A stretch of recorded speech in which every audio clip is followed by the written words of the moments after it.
Sorry for the delay there. All right, so the year is 1993. Let me set the mood, 1 sec. All right, there we go. The year is 1993. I'm 16 years old, I'm a junior in high school. The world of graphic design is insane. My father, who worked at IBM at the time, was invited to take a tour of Sitterson Hall at the University of North Carolina at Chapel Hill, which at that time was a leading institution in R&D of a thing called virtual reality. Here's what a poster looked like from around that era. That is actually from UNC, and that is pretty much what the 90s looked like. Being a high schooler, I was at that time playing games every day, like Castle Wolfenstein 3D, Syndicate. And on this tour, I got to see a lot of neat applications for VR, but the demo that I remember the most was of a molecule. So you basically put on this like 14-pound helmet, and you can look at the molecular structure of an organic compound. And actually, if we look back at this poster here, that right there is what I saw in VR. And if you think that it looks like some colored spheres with rudimentary lighting, you would be correct. So I probably was not as impressed with this demo as maybe I should have been at that time. Fast forward a couple of years, Nintendo brings us into the future in 1995. It looks something like this. And of course, inside it looks like this. So, you know, fighting giant robots, right? Back in the mid-90s, we were all about fighting giant robots. Also, I was a little less than impressed with this particular experience. If we fast forward to GDC 2013, so where I had my first opportunity to try out a device called the Oculus Rift. It's an early generation version. It was a DK1, I believe. And it looked something like that. Just fighting giant robots. So back in the mid-2010s, we were all about, you know, fighting giant robots. This game was Hawken, and I remember when I put the headset on, my first thought was, I really hope no one's taking a picture of me right now. It was a cool experience. Piloting a mech, it's got guns, it's got jump jets.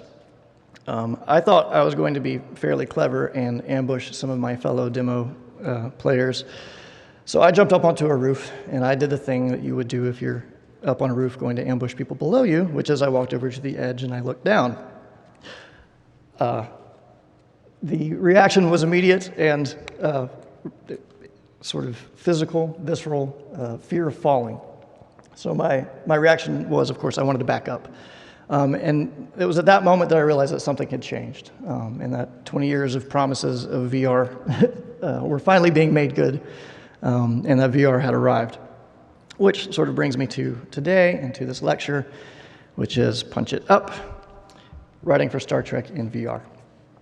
And by which I mean, of course, the Star Trek is in VR, not the writing part. It probably would be cool to write in VR, but we're not quite there yet. So, obligatory bio. I am Jay Posey. I am an expert narrative designer at Ubisoft, at Red Storm Entertainment. That is actually my title. That's not just something I put on LinkedIn. I've been there for a little over 12 years. Started in game development in 1998, so kind of old. I'm also a traditionally published author. My 5th novel will be out this summer, and I actually got my start as a screenwriter doing script development for a Hollywood producer. So all that is just to say I've had the opportunity to work in a lot of different media, and I'm genuinely excited about VR and about the opportunity that it is affording us, that the technology is open for storytelling. I think there's a lot of new experiences out there for us to discover, and I'm really looking forward to doing some of that. All right, so finally, Star Trek. Has anybody in here actually gotten to try a demo of Bridge Crew yet? A couple of people? Okay, good. Yes, Mr. Dansky in the back there. Very good. So for those of you who haven't gotten a chance to check it out, very quick primer. You play as one of 4 officers on the bridge of the USS Aegis, which is a brand new ship that we created in conjunction with CBS just for this game. So you're up there. And you're exploring sort of a poorly understood section of space called the Trench. And of course, awesome and exciting things happen. Our 4 officers are the helm officer, who pilots the ship and manages impulse and warp travel. We have the tactical officer, who operates weapons, shields, and scanners. We have our trusty engineer, who distributes and reroutes power, and then, if it's ever necessary, manages repairs. And of course, we have the captain, who just tells everyone what to do. And if playtesting is any indication, also constantly turns red alert on and off. You can actually see in this image, the red lighting is, of course, because red alert is on, which is probably because it hadn't been on in like 30 seconds. So I wanted to take a little bit of a different approach from usual with this talk, so it's not going to be kind of the 3 bullet points of lessons learned. It's really more of a high-level survey of some of the challenges that we ran into developing and writing specifically for VR, and then some of the solutions that we came up with. That being said, here are 3 bullet points to tie all these things together. So I want to talk about presence, talk about franchise, and talk about cooperation. So each of the topics that I cover in my remaining 2.5 hours are going to touch on one or more of these pillars. So I'm just going to quickly define what I mean by them. First off, presence. How many people have tried VR at all of any of the current hardware? Okay, good. Most everybody. If you haven't had a chance to, definitely recommend give it a try. Take advantage of the expo floor. I'm sure we'll have demos out there. Primarily because the experience is very difficult to describe if you haven't really seen it for yourself. So I've got some screenshots up here that we'll go through, but they really don't do justice to the VR experience. When we're talking about presence, and as game devs, we talk a lot about immersion, which basically is just engaging our players enough so that controllers and screens disappear, and we were really engrossing our players in the created world. Turns out with VR, that's practically free. And it's much stronger in VR, so we call that presence. That's why I had such a strong fear reaction in Hawken. And you're really no longer just seeing and hearing things, but you have the sense that you've brought your physical body into the space with you. That's what I'm talking about when I talk about presence.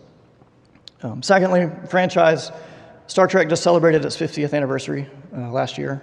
So that's 50 years of TV, movies, books, comic books, video games, fan fiction. And I don't know if you're all aware of it, but Star Trek has several fans. Sometimes they have opinions. So that was really a mountain of content for us to kind of pour through and try to condense into this VR game. So it presented some challenges, but it also turned out to be a source of a lot of our solutions. So I'll touch on that too. Franchise. And finally, cooperation. And I know this picture is a little bit creepy, but this was literally the only one I could find on the internet about cooperation that wasn't just a bunch of hands on top of each other. So, okay, fine. We'll use the hands. That's fine. So Star Trek Bridge Crew is really designed as a social VR game first. So you can play solo, but we intended it primarily, and we designed it primarily as a multiplayer game. And it was really important for us to foster an environment of cooperation, both for the gameplay, but also for the narrative and for the franchise. It just seemed appropriate for this franchise, so we'll touch on that. And I'm going to use these sort of 3 images just as keys going forward, mostly because I'm old and pictures help me remember what I'm talking about. But all right, so first off, pacing. It's not really new for narrative, obviously, but I wanted to touch on it because this is one of the big lessons that I learned working in VR. Not because it was a surprise to us. We obviously knew we had to consider it, but it was we just didn't know how different it was going to be in VR. So as game devs, we're always very concerned about keeping our players engaged. There are lots of different ways to do that. There's sort of the Call of Duty model of spectacle. As long as you continue moving forward, you're going to see awesome things. So it's kind of a thrill ride mechanic. There's the more open world model of a Far Cry or Assassin's Creed, where you have a wealth of choices to choose from. So it's player directed, but they can always open up a menu and see any number of things that they can do. And obviously we never want our players to get bored. So this is something that we brought a lot of our previous experience of designing more traditional games. And we're always very concerned about perceived downtime. So things like traveling between objectives, we wanted to make sure that players always felt like they were kind of in the middle of the action. But our main menu actually taught us a really important lesson. So I'm going to pop up some screenshots here of our main menu. And you can see just down there in the corner, that is our main menu. When you first load into Star Trek Bridge Crew, you start in an inspection shuttle. And you kind of come out around this space shuttle, come around the space station, and do this lazy orbit around the ship. And that will continue for as long as you want to sit in there.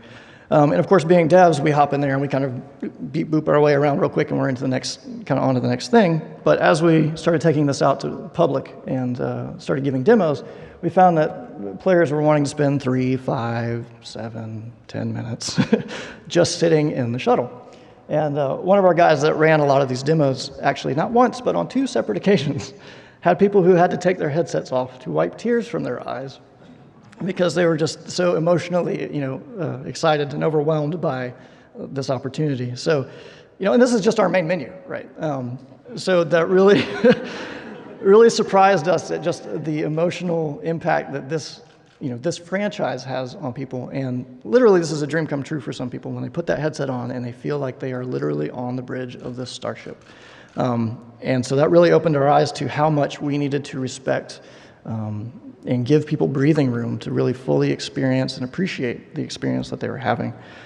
So we kind of had to resist some of our natural urges to pressure, put pressure on players or to kind of distract them with other things. And that also impacted how many moments of kind of narrative that we needed to push on people.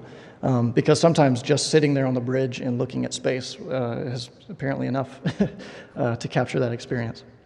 And of course, that impacts storytelling. And when I say storytelling, I mean the actual mechanics that we use to deliver narrative information. So there's this, well-known and generally accepted solution in games. It was basically having some authority figure somewhere far away telling you everything you need to know.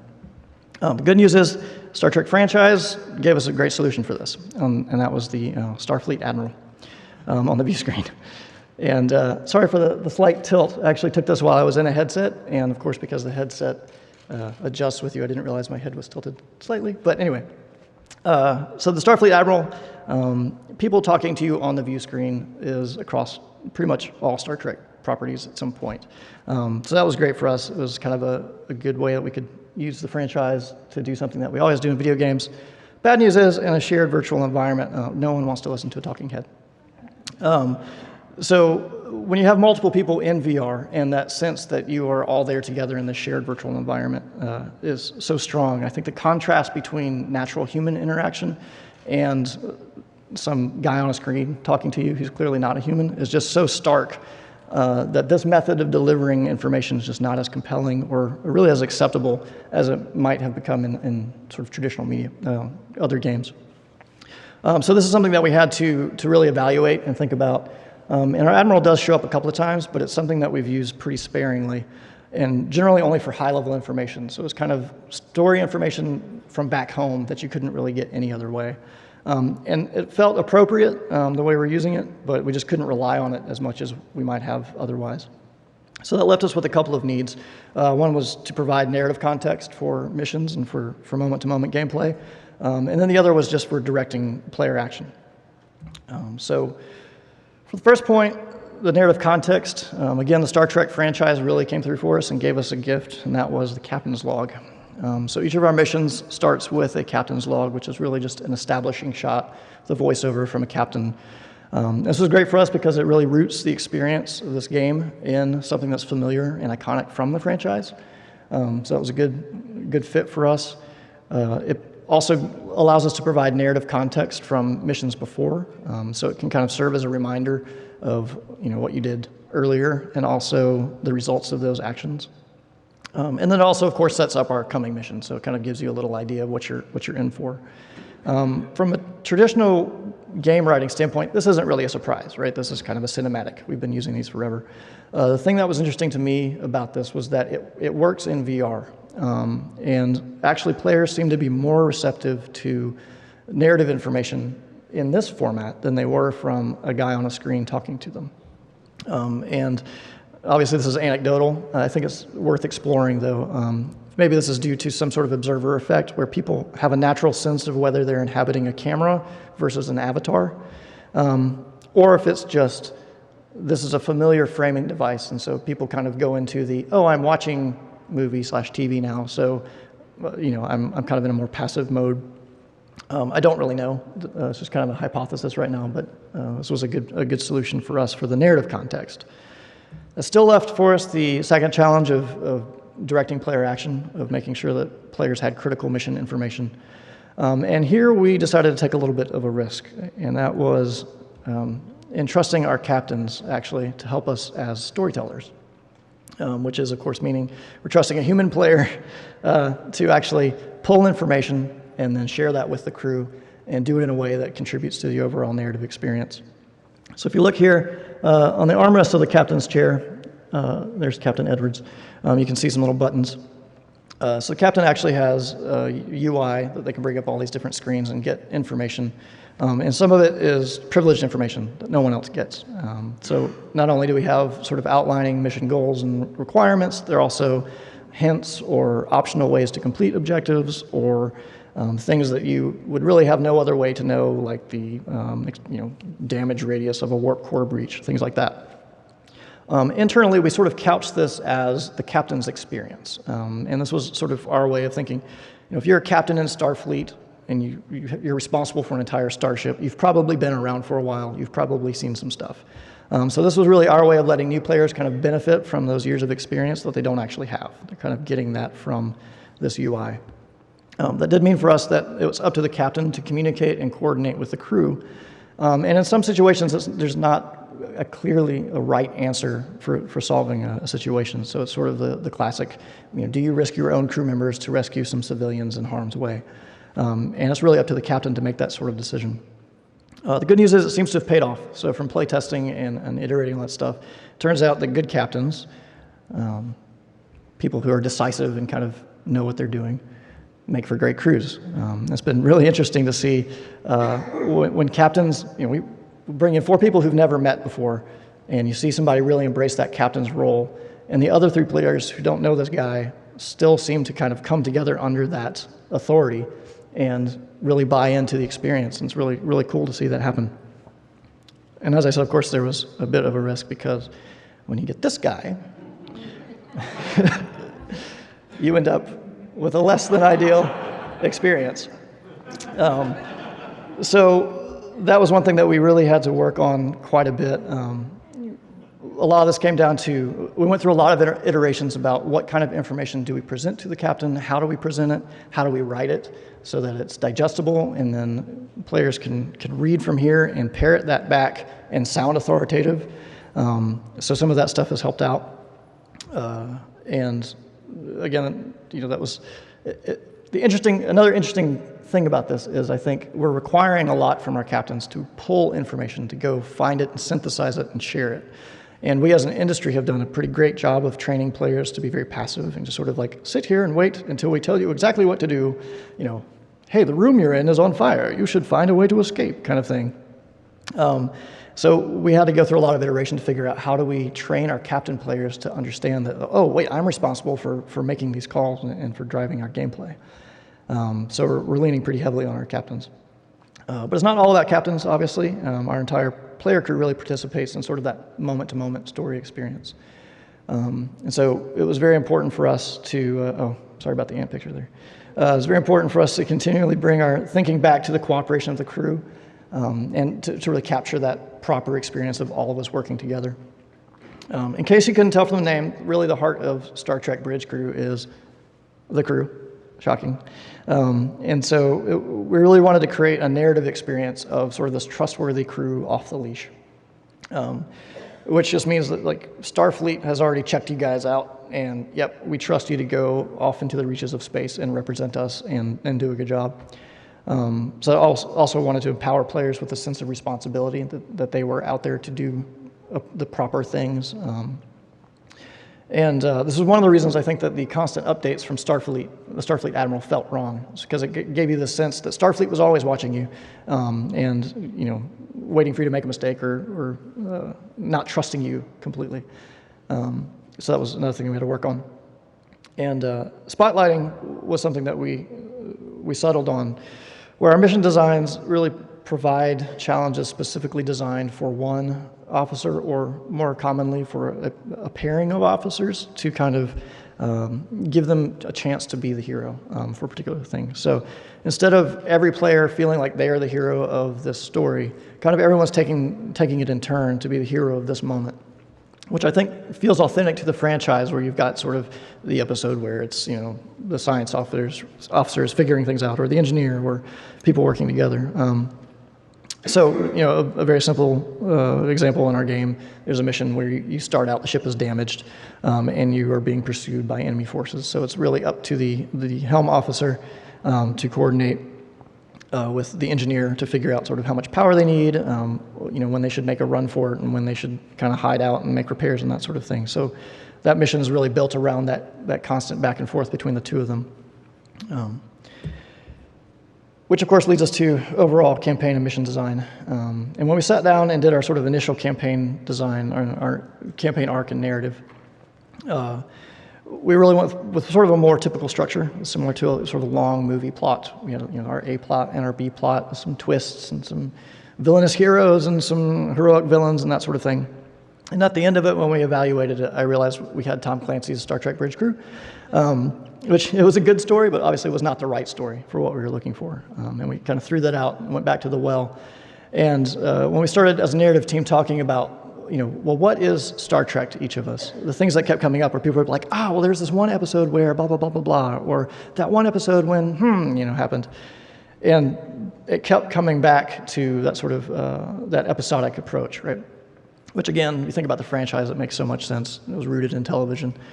So this led us to take kind of a flipped approach to mission design and narrative design, which was kind of identifying these iconic Star Trek experiences, exploration, being chased by a strange entity, searching for enemies in a nebula, that sort of thing, and building these sort of missions and narratives around that core experience, both from a gameplay and a narrative standpoint. And once we kind of had figured out what those experiences were that we wanted, then we went and arranged them in a way that gave us a nice sort of long-term narrative arc that felt more like a season. And we really had to be comfortable with the idea that not every mission had to have every Star Trek thing in it. And we really wanted to focus on sort of each mission having a distinctive feeling, and recognizing that we had to be comfortable with the idea that players were going to argue about which was the best mission based on kind of what they wanted their personal Star Trek experience to be. From a mission framework standpoint, we kind of settled on this three-point thing of a concern, a complication, a crisis. And that just means that we had kind of an initial setup for why you are where you are. Sometimes it's something benign. Oh, we're exploring this area. Or sometimes it's, we're trying to help this ship in distress. Inevitably, there's more to it than you first imagined, and usually that leads to some sort of decision point for the captain. So it wasn't really a formula that we followed so much as one that we played with. We kind of settled on this as feeling like Star Trek to us, and then we kind of adjusted those weights. But that was very helpful for us. Obviously, trying to define what makes Star Trek is a bad idea because it's so many things to so many different people. But for us, one of the core ideas that we latched onto was this idea of an interaction of experts. So sort of the crew is the heart of every solution. And again, giving each player an opportunity to shine at some point in the mission and over the campaign. So we identified some iconic roles. So we had our captain, our helm, our engineer, obviously, but also communications, science officer, medical, any of those people that you've seen across various properties. And we selected the most that were compelling for gameplay, which sometimes required us to collapse or combine roles. This is one of the reasons that working with CBS was so great when we designed the ship that we made. It's smaller than the Enterprise. It's not a flagship, obviously. It's a smaller, different role. And so we were able to kind of work with them to figure out where it would make sense to combine roles that we see on the shows. And then, for example, a tactical officer handles scanning, for example, which typically we think of as more of a science officer role, but it made sense for us to do that. And really, it was important for us to make sure that players who had never seen an episode of the show could still feel like they were expert at their role.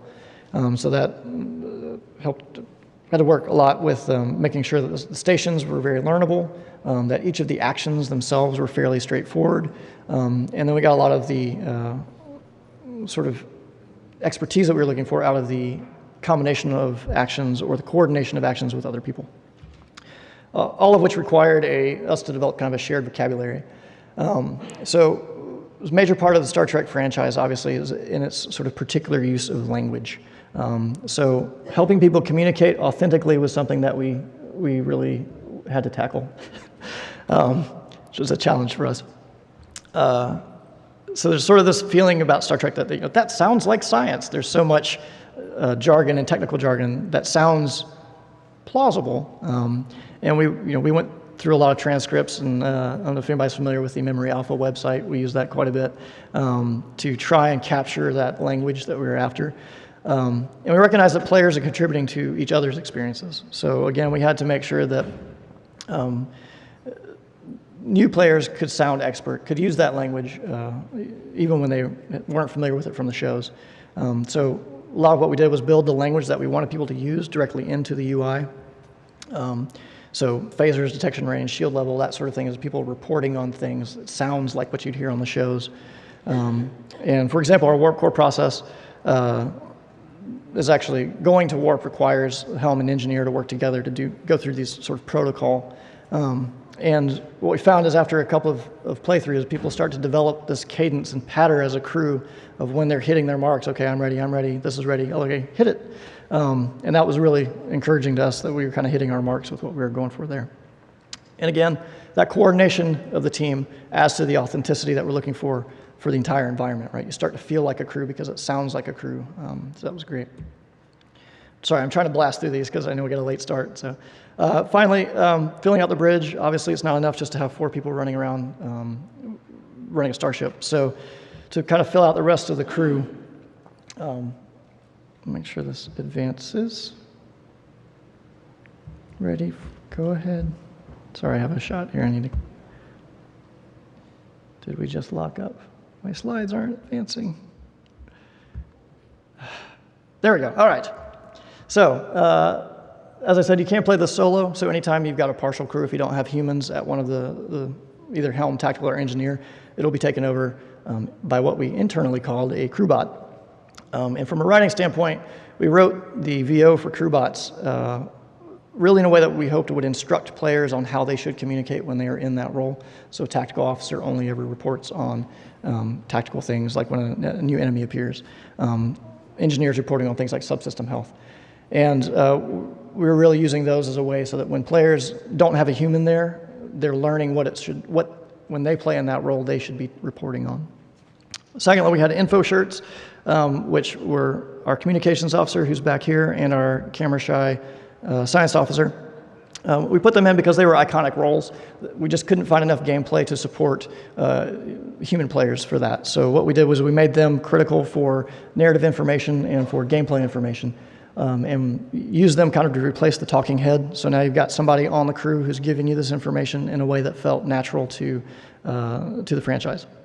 And then finally, we have these guys over here, our red shirts, and they're actually all around the outer ring of the bridge. And this is really where we packed in a lot of that technical and scientific jargon. These are the guys that when everything's normal, they're reporting on how Jeffrey Tube 14 is, and when things are bad, that there's fire on deck 6 or whatever. So none of this is critical information, but it does give you general game state information. And that was really where we were able to kind of pack in that jargon that we were looking for. How are we doing for time? Are we out? We're pretty much out. All right, let me just, the drama, turns out, interpersonal drama happens pretty naturally. So if you take a skilled crew and you apply a little pressure to them, you start ending up with things like this, where everybody's calling for things. And, anyway. So we had to be very careful about, we found that we needed to be careful about how much narrative information we were trying to push, because sometimes you get these high interaction moments between crew, and there wasn't any room for us to give more information into that. So we had to balance that stuff out. So we've come a very long way, all the way from here to now here. I would say that, if this is sort of the known area of video games, we, on the Star Trek Bridge Crew team, have very boldly gone forward into the future, probably maybe roughly about here, which is to say, we really have no idea what's out there for VR. And that's not to say anything about, all these other places, some of which aren't even on the map. So I'm really excited about a lot of the tools and techniques that we're going to be discovering in VR. I think we're just really just now getting started on figuring out some of the techniques for exploring this stuff, and that is time. And thank you all so much. Appreciate it. Contact information. Hit me up on Twitter. I'll take questions out there.